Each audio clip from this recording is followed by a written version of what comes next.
नमस्कार बच्चों, कैसे हैं आप सब। आशा करती हूँ आप सभी अच्छे होंगे, स्वस्थ होंगे, खुश होंगे और अपनी पढ़ाई भी अच्छे से कर रहे होंगे। तो जैसा कि आप सभी जानते हैं, मैं हूँ आपकी हिंदी की अध्यापिका और मैं स्वागत करती हूँ आप सभी का आईसीटी वर्चुअल क्लासरूम में। और आज हम यहाँ पर एकत्रित हुए हैं पढ़ने के लिए क्लास 9th की हिंदी। क्लास 9th की हिंदी में हम आज पढ़ रहे हैं हमारे हिंदी व्याकरण का टॉपिक कारक। देखिए, कारक जो है मैं आपको पहले भी पढ़ा चुकी हूँ और बहुत अच्छे से हमने यहाँ पर कारक पढ़े थे, क्योंकि ये आपके जो आपका एग्जाम है, एग्जाम में व्याकरण में ये आपका मेन पार्ट है। यानी कि कारक जो है आएंगे ही आएंगे, कारक चिन्हों का प्रयोग जो है और कारक चिन्ह कितने प्रकार के होते हैं, ये सब आपके हिंदी व्याकरण का इस बार का हिस्सा है, आपके सिलेबस का हिस्सा है। तो क्योंकि ये आपने प्रीवियस क्लासेस में भी पढ़े हैं, तो शायद आपको थोड़ा बहुत पता होंगे कि कारक किसे कहते हैं, कारक के कितने प्रकार होते हैं, कारकों का यूज हम कैसे करते हैं। क्योंकि अभी तक हमने, जैसे यहाँ पर मैंने वाच्य मैंने आप लोगों को पढ़ाए हैं, तो वाच्य में भी आपको मैंने कारक बताए हैं कि कारक क्या होते हैं, ठीक है। और बहुत सारी हिंदी व्याकरण में सारी चीजें लगभग ऐसी होती है जो इंटर रिलेटेड होती हैं, यानी कि एक दूसरे से संबंधित होती हैं और एक दूसरे में प्रयोग की जाती है। जैसे वाच्यों में मैंने कई बार आपको कारक शब्द का प्रयोग करके दिखाया होगा या बताया होगा कि कारकों का प्रयोग होता है, नहीं होता है। तो इसको आज हम जानेंगे कि सही जो कारक है उसको हम कहाँ पर कैसे प्रयोग करेंगे, ठीक है। ऐसा नहीं कि किसी भी कारक को कहीं पर भी हमने लगा दिया, सही स्थिति के अनुसार हम सही कारक का प्रयोग करते हैं। तो क्या होते हैं कारक, कारक की परिभाषा एक बार यहाँ पर जान लेते हैं, कारक के प्रकार और बाकी भी चीजें मैं आपको यहाँ पर जरूर बताऊंगी। तो देखिए, सबसे पहले जो हम यहाँ पर पढ़ रहे हैं कारक, तो कारक में सबसे पहले हम यहाँ पर पढ़ेंगे परिभाषा। संज्ञा या सर्वनाम के जिस रूप से वाक्य के अन्य शब्दों के साथ उसका संबंध प्रकट होता है, ठीक है। अब देखिए, क्योंकि मैंने कहा कि हमने यहाँ पर पहले भी इन्हें पढ़ा है, यानी कि जैसे मैंने आपको वाच्य पढ़ाए थे, तो वाच्य में भी मैंने आपको ये बताया कि जो कारक होते हैं वो क्या होते हैं। तो संज्ञा या सर्वनाम के जिस रूप से वाक्य के अन्य शब्दों के साथ उसका संबंध प्रकट होता है उसे कारक कहते हैं। जैसे अध्यापक ने विद्यार्थियों को पढ़ाया। अब यहाँ पर कारक क्या है, देखिए, अध्यापक ने विद्यार्थियों को पढ़ाया। तो यहाँ पर दो कारकों का प्रयोग किया गया है, दो तरह के कारकों का प्रयोग किया गया है। अध्यापक ने विद्यार्थियों को पढ़ाया, तो यहाँ पर ने और को, ये दो तरह के कारक हैं। तो इनका जो प्रयोग किया गया है वो आप देखेंगे कि किस तरह से हुआ है आगे। तो ये एक जस्ट एग्जाम्पल है। संज्ञा या सर्वनाम के जिस रूप से वाक्य के अन्य शब्दों के साथ उसका संबंध प्रकट हो उसे कारक कहते हैं। अध्यापक ने विद्यार्थियों को, ठीक है। तो ये क्या कर रहा है, अध्यापक ने, अध्यापक का संबंध किससे जोड़ रहे हैं, विद्यार्थियों से, और पढ़ाई का संबंध भी जोड़ रहे हैं, विद्यार्थियों का संबंध जोड़ रहे हैं पढ़ाई से। तो इस तरह से ये क्या कर रहा है, एक दूसरे के साथ संबंध यहाँ पर जोड़ रहा है, संज्ञा या सर्वनाम। और अब हम देखिए कारक की विभक्तियां। तो ये, जैसे मैंने आपको कारक क्या होता है ये मैंने बताया है, तो एक बार हम यहाँ पर देख लेते हैं कि कारक क्या होता है। इसके लिए मैंने आपको काफी सारा एग्जाम्पल दिया था। जैसे मैंने यहाँ पर बहुत ही इजी और बहुत ही सरल सा जो एग्जाम्पल दिया था वो था, एक पूरा मैंने यहाँ पर सेंटेंस लिखा था, पूरा वाक्य लिखा था और उस वाक्य में बहुत सारे अलग अलग तरह के कारकों का प्रयोग वहां पर किया गया था।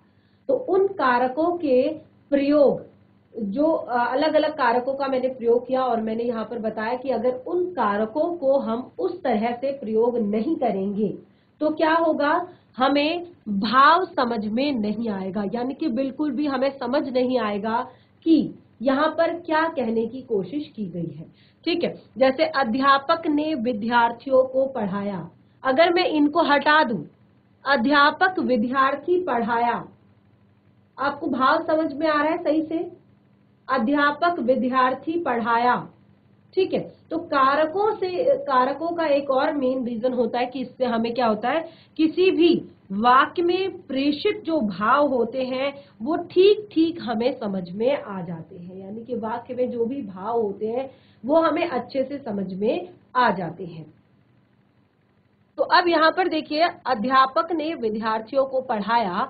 अब आप सबसे पहले इसकी परिभाषा नोट कर सकते हैं, परिभाषा लिख सकते हैं कि कारक किसे कहते हैं, और उसके बाद मैं आपको बताऊंगी इनका यूज, इनका महत्व। चलिए फटाफट नोट डाउन कीजिए इसको।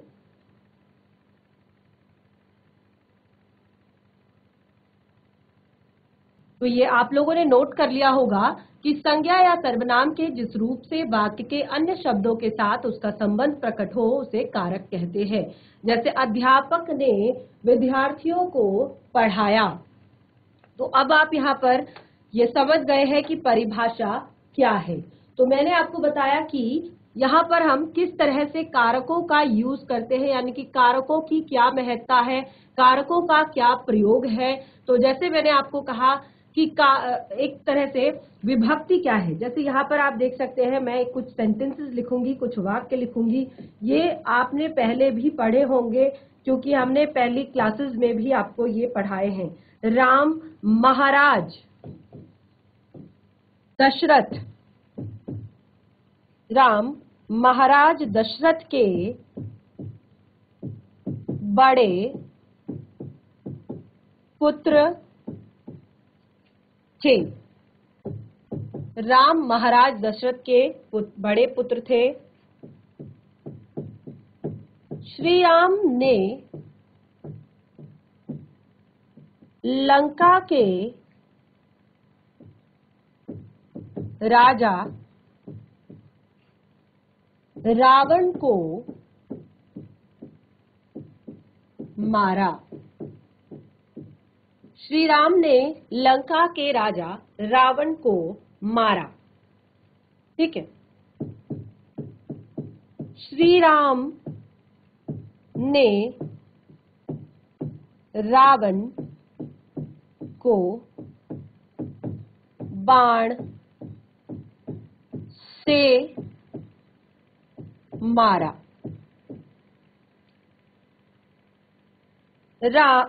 बाण रावण की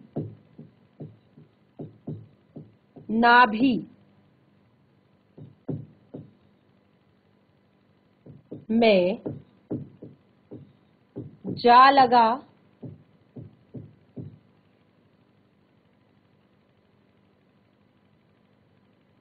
रावण की नाभि में जा लगा।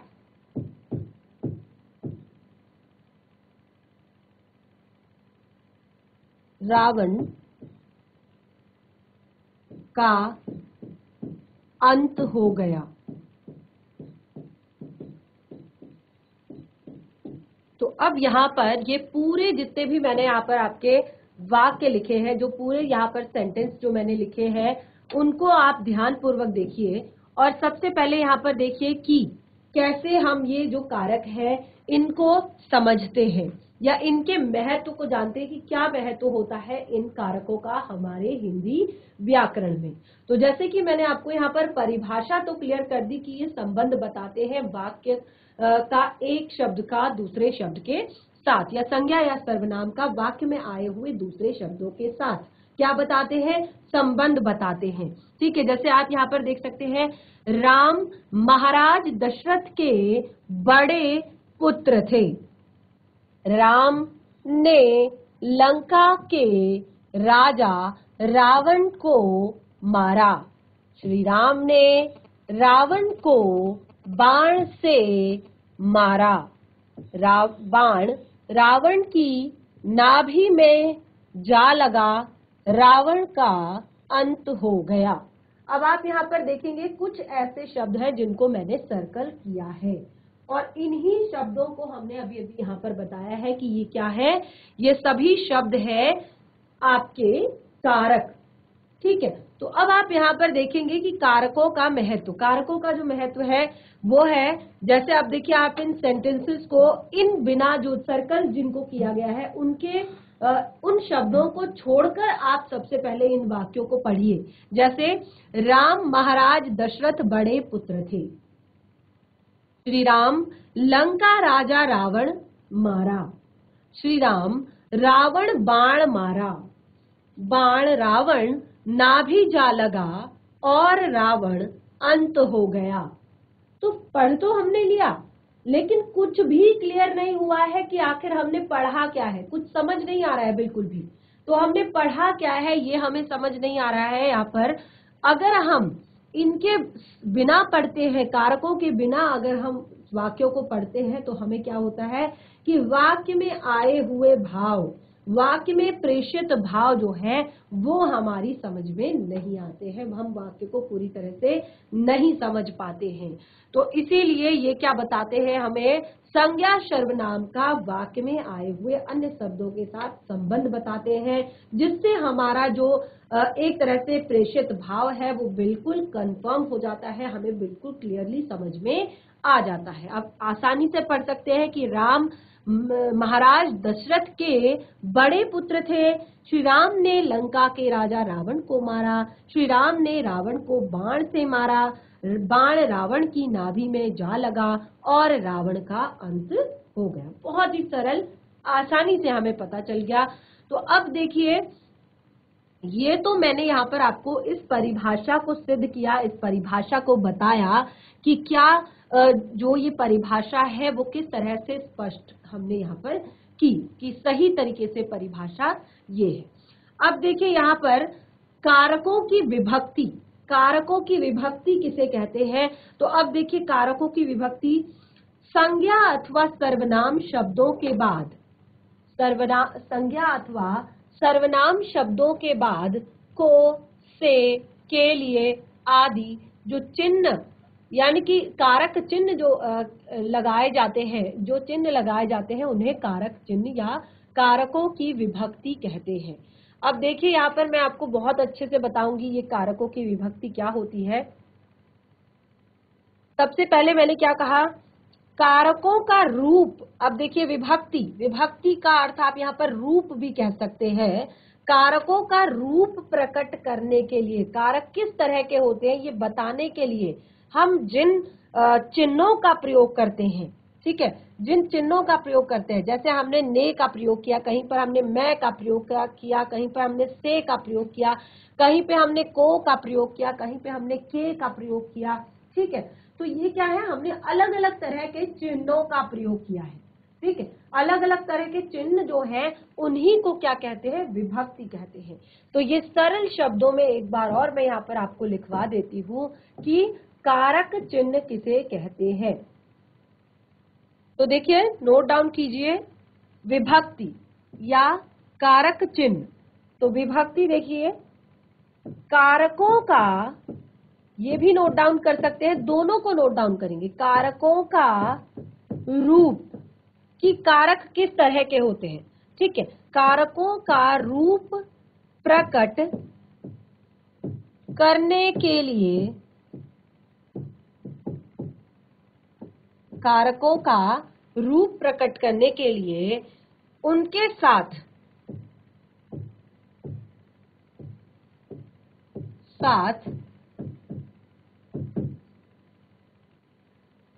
जो शब्द चिन्ह, खाली चिन्हों की बात नहीं है, जो शब्द चिन्ह लगाए जाते हैं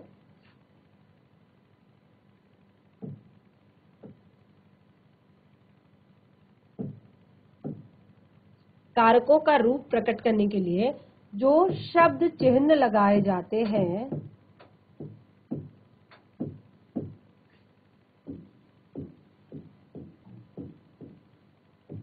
उन्हें क्या कहते हैं, कारक की विभक्ति कहते हैं। उन्हें विभक्ति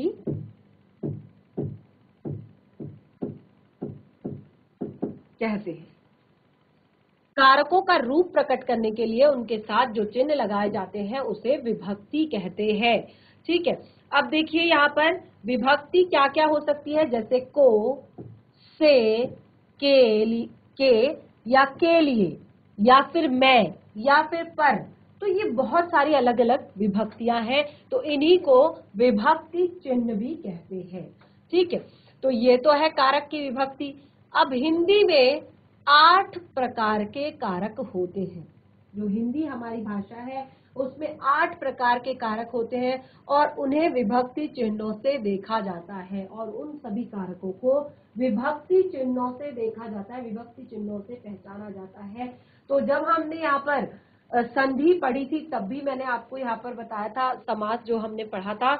अब देखिए हम यहाँ पर और एक शब्द यहाँ पर और मैं बता देती हूँ कि परसर्ग, ठीक है, जो परसर्ग होते हैं, कहीं पर आप परसर्ग भी शब्द सुनोगे तो परसर्ग जो होता है यानी कि विभक्तियों को ही परसर्ग कहा जाता है, ये भी आप लिख सकते हैं। इन विभक्तियों को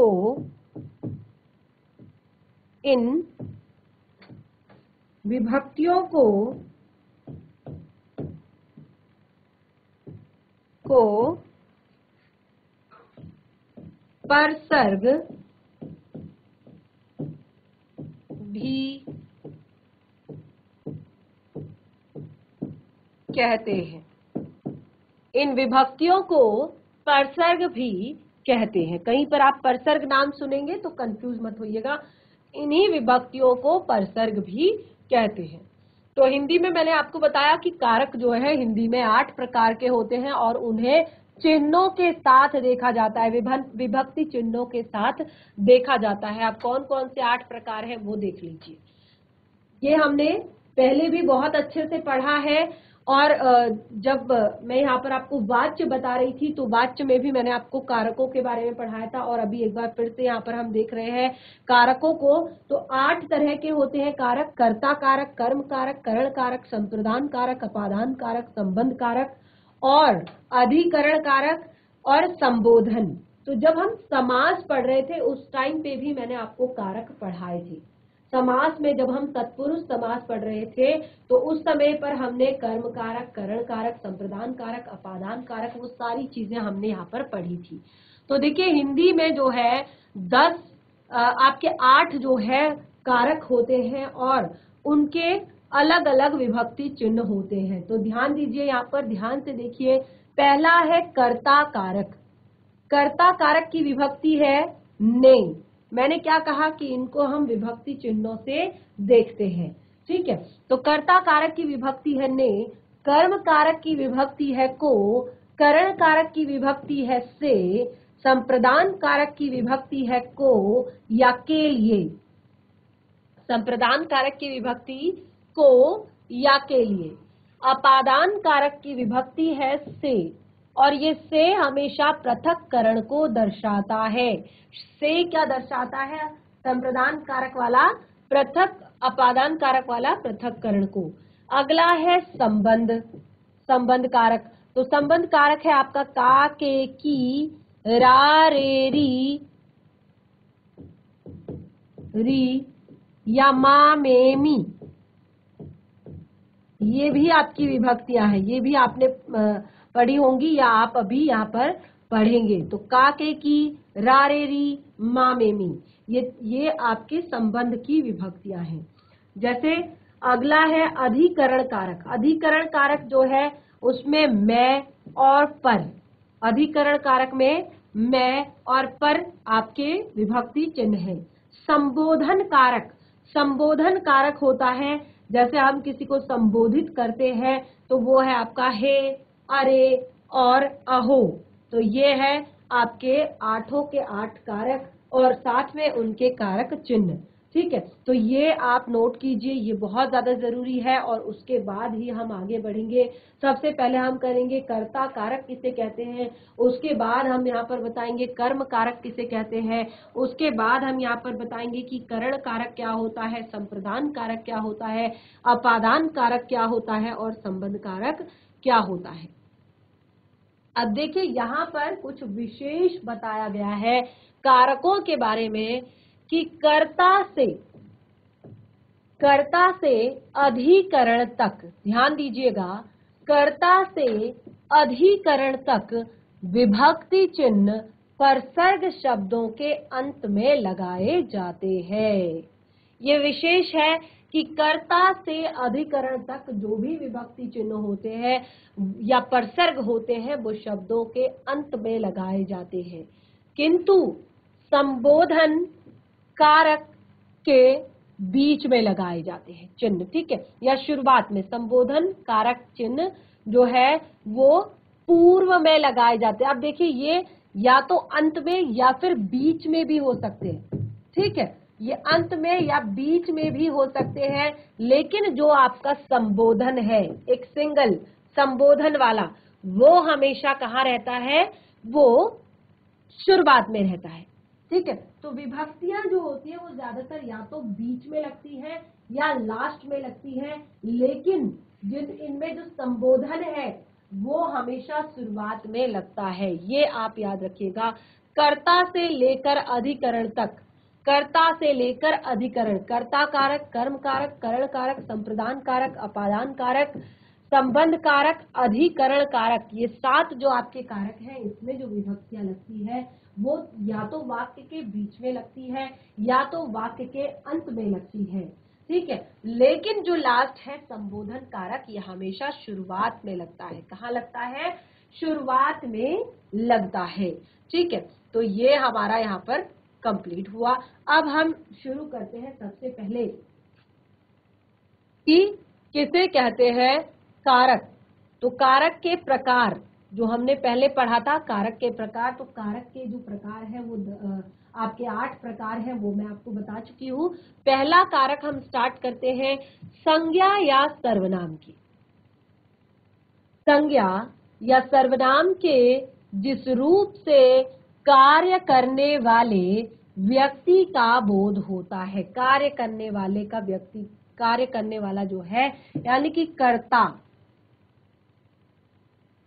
जिस कारक चिन्ह से कर्ता का बोध होता है यानी कि काम करने वाले व्यक्ति का बोध होता है, उसे कहते हैं कर्ता कारक, ठीक है। कर्ता कारक की विभक्तियां हैं ने, कर्ता कारक की विभक्ति क्या है, ने, किंतु बिना विभक्ति के भी इसका प्रयोग होता है।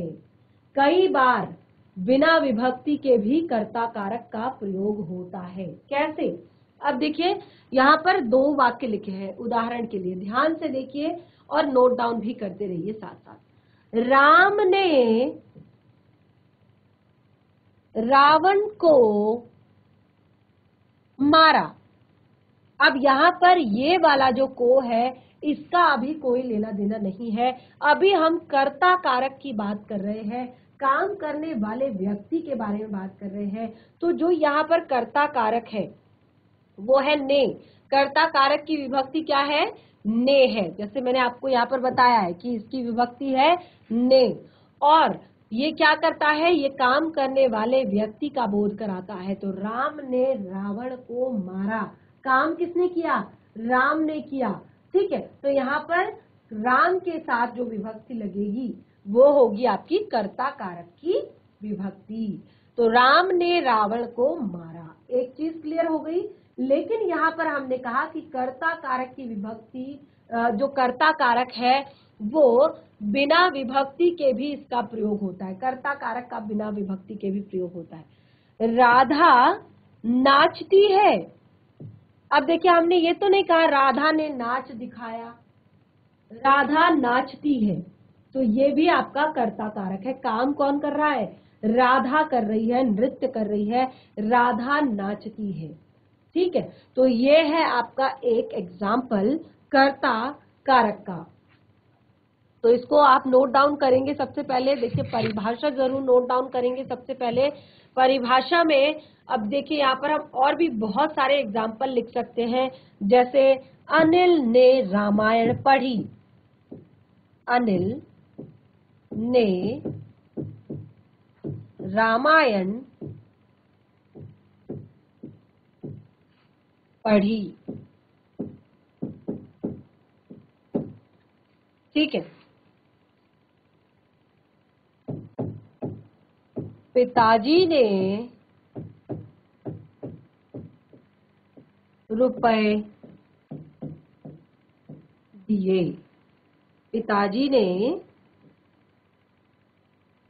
रुपए दिए। तो ये भी आपके कर्ता कारक है। यहाँ पर आप देख सकते हैं ने की विभक्ति का प्रयोग हमने किया, पिताजी ने रुपए दिए। तो जिस संज्ञा या सर्वनाम के जिस रूप से कार्य करने वाले व्यक्ति का बोध होता है उसे कर्ता कारक कहते हैं। तो यहाँ पर ने जो है वो कर्ता कारक का बोध करा रहा है। तो ये आपका कर्ता कारक है। और कर्ता कारक में हमने एक और जो नई चीज कही वो हमने कही कि किंतु बिना विभक्ति के भी इसका प्रयोग होता है। और इस तरह से हमने कर्ता कारक यहाँ पर कंप्लीट कर लिया। अब हम नेक्स्ट स्टार्ट करते हैं कर्म कारक। तो कर्म कारक, अब जैसे यहाँ पर हमने कहा कि शुरुआत में जो हमारा पहला जो हमने कर्ता कारक जो हमने पढ़ा था उसमें जो क्रिया का फल था वो सीधे कार्य करने वाले व्यक्ति यानी कि कर्ता पर पड़ रहा था। ठीक है, अब यहाँ पर जो है क्रिया के व्यापार का फल यानी कि क्रिया जो है वो सीधे कहाँ जाएगी, कर्म पर जाएगी। यानी कि जिस तरह से मैंने वाच्य में बताया था ना आपको कि जो क्रिया होती है अगर वो कर्ता के आधार पर है तो वो कृतवाच्य है, अगर क्रिया कर्म के आधार पर है तो वो कर्मवाच्य है। तो बिल्कुल उसी तरह से यहाँ पर भी हमने सीखना है कि क्रिया के व्यापार का फल जिस वस्तु अथवा व्यक्ति पर पड़ता है उसका बोध कराने वाले को कर्म कारक कहते हैं। जिस पर भी क्रिया के व्यापार का फल पड़ेगा यानी कि क्रिया का जो जिसके अनुसार होगी उसका बोध कराने वाले शब्दों को कर्म कारक कहते हैं। अब देखिए कर्म कारक की जो विभक्ति है वो क्या है, कर्म कारक की विभक्ति क्या है, अभी अभी यहाँ पर लिखवाया है मैंने आपको, कर्म कारक की विभक्ति है को। तो अब आप बहुत ही सुंदर सा एग्जाम्पल देखेंगे, माँ ने,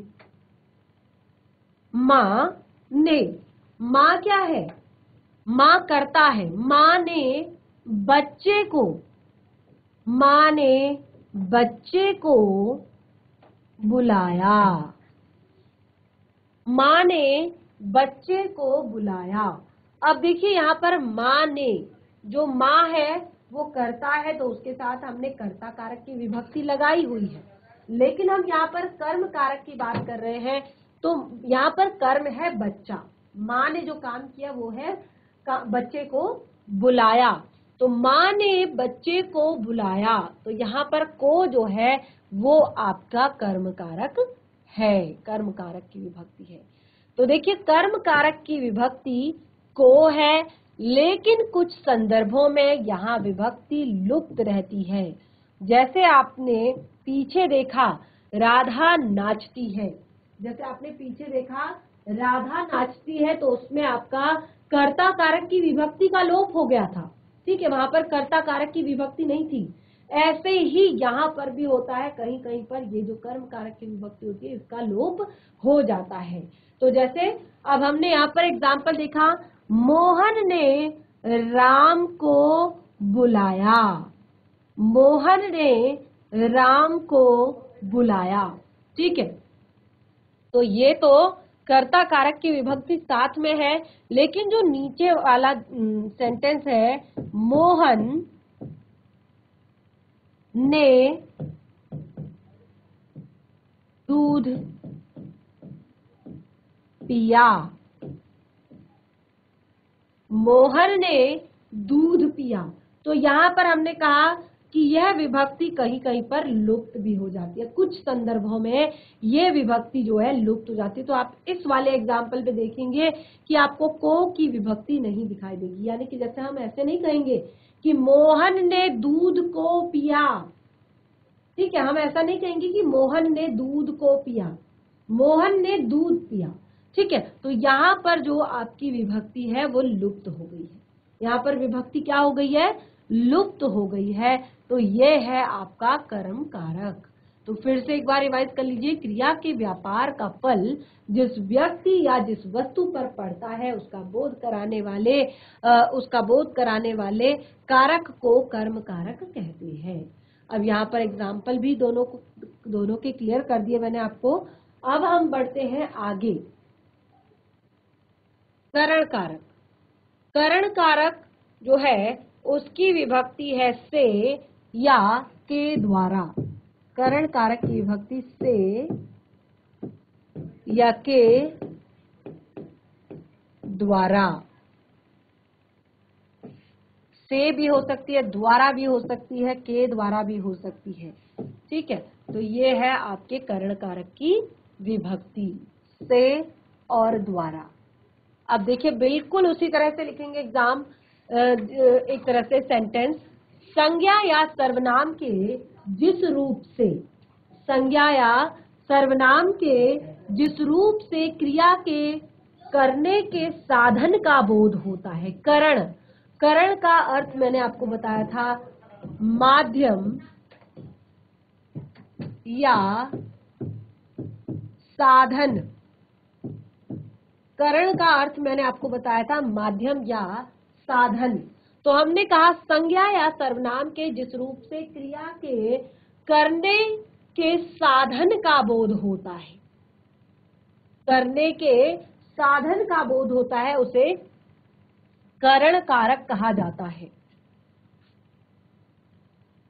उसे करण कारक कहते हैं। और इसकी विभक्ति है से, इसकी विभक्ति है से या के द्वारा। जैसे लड़का कलम से लिखता है, लड़का कलम से लिखता है। अब देखिए हमने यहाँ पर लिख दिया लड़का कलम से लिखता है। तो अब यहाँ पर जैसे हम यहाँ पर लिख सकते हैं, हम चम्मच से, हम से खीर खाते हैं,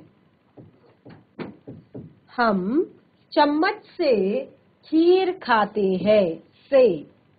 ठीक है, इसी तरह से अध्यापिका चौक से लिखती है, अध्यापिका चौक से लिखती है। तो यहाँ पर हमने कहा कि ये क्या बताता है, साधन या माध्यम को बताता है। तो जैसे हमने कहा लड़का कलम से लिखता है, तो कलम क्या है, लिखने का साधन है, लिखने का माध्यम है। इसी तरह से हम चम्मच से खीर खाते हैं। तो देखिए खीर खाने का साधन क्या है, यहाँ पर चम्मच है, चम्मच से खाते हैं। अध्यापिका चौक से लिखती है, तो अध्यापिका के लिखने का साधन क्या है, चौक है। ठीक है, तो इस तरह से हमने करण कारक भी यहाँ पर अब बता दिया। तो जैसे यहाँ पर अभी तक हमने 3 चीजें पढ़ी, कर्ता कारक, कर्म कारक और करण कारक। तो कैसे जानेंगे आप, कैसे जानेंगे आप कि ये करण कारक है, ये कर्म कारक है, या ये आपका कर्ता कारक है। तो उसके लिए जैसे आपको यहाँ पर बार बार प्रश्न करना होगा। ठीक है, बार बार प्रश्न करना होगा। जैसे आप यहाँ पर प्रश्न करेंगे, लड़का किससे लिखता है, लड़का किससे लिखता है। तो आपको तुरंत उत्तर मिलेगा कि लड़का कलम से लिखता है। ठीक है, तो इस तरह से हमने करण कारक भी, यानी कि करण यानी कि साधन जो है वो भी हमने पढ़ लिया। तो आज हमने यहाँ पर कारक क्या होते हैं, कारक किसे कहते हैं, और कारकों के कितने भेद होते हैं, और कौन से कारक का क्या विभक्ति चिन्ह है, वो हमने यहाँ पर जाना। और 3 कारकों को हम अभी तक यहाँ पर पढ़ भी चुके हैं। तो बाकी के टॉपिक को हम कंटिन्यू करेंगे अपनी नेक्स्ट सेशन में। तो जितना भी पढ़ा है उसको घर पर एक बार जरूर रिवाइज करें, और कुछ इस तरह के और भी एग्जाम्पल आप बनाने की कोशिश जरूर करें। तब तक के लिए धन्यवाद, आपका दिन शुभ।